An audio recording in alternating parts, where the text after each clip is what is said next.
DJ Ferris. The Chicago, nigga. It's the real one. Hit me. Only one is pulling shit the fuck up. Let's get a sports talk. I wouldn't mind. Why the hell should he want to be a member of the New York Jets, a perpetually moribund franchise? They haven't been in the playoffs since 2010. They stink. We all know it. We hope that they move in a different direction. I'm sorry to say that about your former team, Mike Tannenbaum, but damn it, that's the way I feel. The fact of the matter is this. You have a situation where there is an individual in Chicago, if I remember correctly, Coach, Eddie Jackson, a former fourth-round pick in the same draft as Jamal Adams. He inks a 4-year, $58 million deal. That's the kind of money the number 6 overall pick in the same draft is looking for. And there's a problem here. Jamal Adams has been there. Now, granted, it wasn't this last year. Wasn't the same as he's your best player on that side of the football.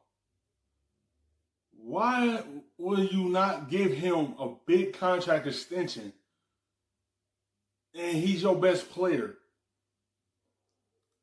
And y'all pick him high in the draft and he looking for the same money that y'all gave him. But y'all having a problem with that. You don't get too many guys that want to stay with a team that's not good. You should want to willing to pay a guy that's willing to put up with this team until y'all get better. But y'all not giving him the money, and he's a Pro Bowl safety that deserve that big contract. But y'all having problems giving it to him. The year before, had 115 tackles the year before last. This year it went down to 75, although he played 2 less games. He was second on the team in sacks. He led the team in tackles. This dude, in terms of the mindset, the culture, and everything else. Tell me something negative about Jamal Adams. Last time I checked, every football aficionado out there, Mike T, says that this dude might be the best strong safety in football. Also, he's in the media capital of the world. Also, he's a big reason why the Jets even gain any headlines outside of picking a quarterback. This is what we're talking about here. And you can't pay this dude some money? As far as I'm concerned, the Dallas Cowboys have expressed interest in him in the past. I don't know of too many teams in need of a safety that wouldn't want Jamal Adams. I don't know of too many teams who wouldn't come up with 4 years and $58 million in order. Teams were willing to pay him. The Cowboys get him, and that's the position that they need. They need that strong safety. They will pay him that 4-year, $58 million contract to land a Pro Bowl strong safety. Now, that would complete your defense if you could land Jamal Adams. If he walk out the door, that's going to be a big hole that you're going to have to fill. You cannot let him walk out the door to another team that is in need of a type safety like him. That would change a defense like that, because that's how talented that he is.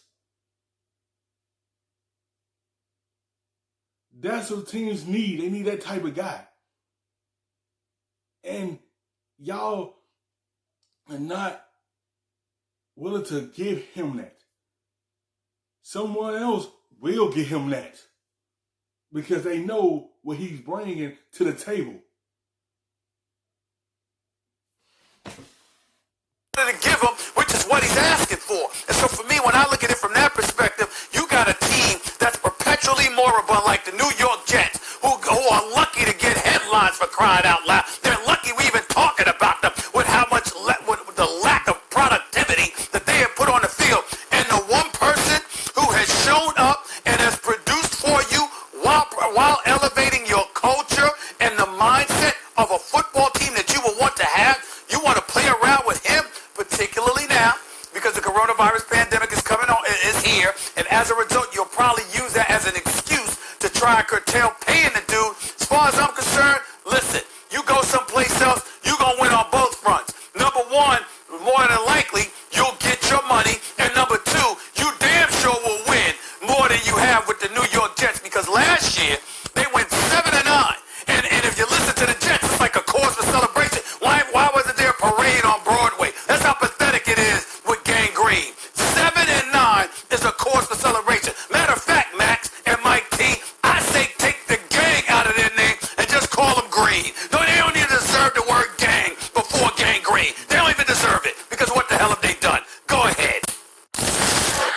you behind the curtain. I know that Adam Gase really likes Jamal Adams because when we were together in Miami and we had to face Jamal Adams, who was on the New York Jets, he was always scared of where he was. Jamal Adams is a great player, and greatness, as Coach Parcells would define it, guys, is someone who has attributes you can't see, and he makes everybody better. So while we could say safeties aren't as important as corners, Jamal Adams is a great player. He brings a lot of, again, moxie to the table, a lot of energy. He creates not only turnovers, but game-changing plays. And I know Adam Gase, a lot of other offensive head coaches, the first thing they want to know is, where's Adams? Where is he lining up? Is he blitzing? Where is he? Because he is a playmaker on that side of the ball. Now, as it relates to the finances, if I'm Jamal Adams, I say three things to Joe Douglas and Adam Gase. Zeke Elliott, and Zeke Elliott.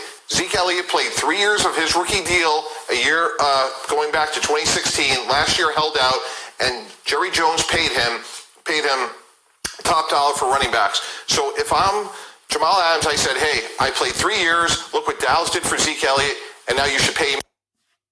It's like, bruh, it's like you should be willing to want to drop the money on me because of what he's done. He's a playmaker. He's all over the field. You can send him on a blitz. He get the turnovers for you. He changed your defense. Good leader. He do everything for this team. And plus, this is a big market. This is another reason he loved being there.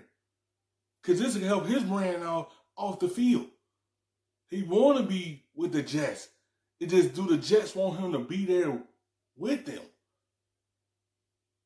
Show him that y'all want him there. If y'all don't show him y'all don't want him there, someone else will put something on the trailer block to be able to land him so he can change their defense. Now, when you go on the other side of it, and if I'm the Jets, and I think you're making a great point, Max, which is this. Sam Darnold creates a window. We know that when Joe Flacco signed his extension with Baltimore, they lost 8 starters off of that team that went to the Super Bowl. So if I'm the Jets, I don't want to pay Adams yet, and that Zeke Elliott precedent scares me to death, but he's a guy I have to keep because he is a guy that, hey, call us what you want, the clown franchise, moribund. He is a guy that should be there as part of the transformation to turn this team around. We look at numbers, and I understand we have to look at the numbers, sir. But my problem is that you know this better than me. It's more than that defines the value of a particular player when it comes to football, particularly inside that locker room, particularly as it pertains to culture, not just their performance on the field. The performance on the field, sure, you can look at that and then look at the numbers and then make your business decision from that. But when I hear executives and coaches talk about a football team, y'all are so big about culture. Y'all are so big about the elements that provide inspiration to elevate the level of play. It's like y'all want to change y'all culture. Y'all want to get back to winning. Y'all haven't been to the playoffs since 2010. He wanted to be there to help change the direction of this team. And he know it's an opportunity in his division since Tom Brady's not with New England. So he know the window is open. He want to climb in there and change this team. He want to be there to be able to help this team get back to being successful. It just, y'all have to keep y'all players there to be able to change the outcome for y'all.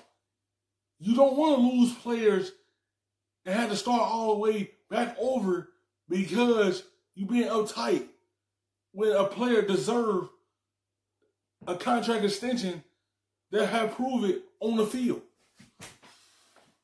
Galvanizing folks around them. Jamal Adams is not just a guy that performs as a strong safety. Jamal Adams is a football player, and the kind of effort that he puts out on the field has a contagious effect on the rest of the team. He's about holding himself and others accountable. He's about reminding you, I come from LSU. I ain't trying to lose all the damn time, okay? It's not satisfactory to go 5-11 or 4-12 or even 7-9. I need more than that from all of y'all, and I think that matters, sir. And that's why I think you gotta pace guys for stuff like that too. Is what I'm saying.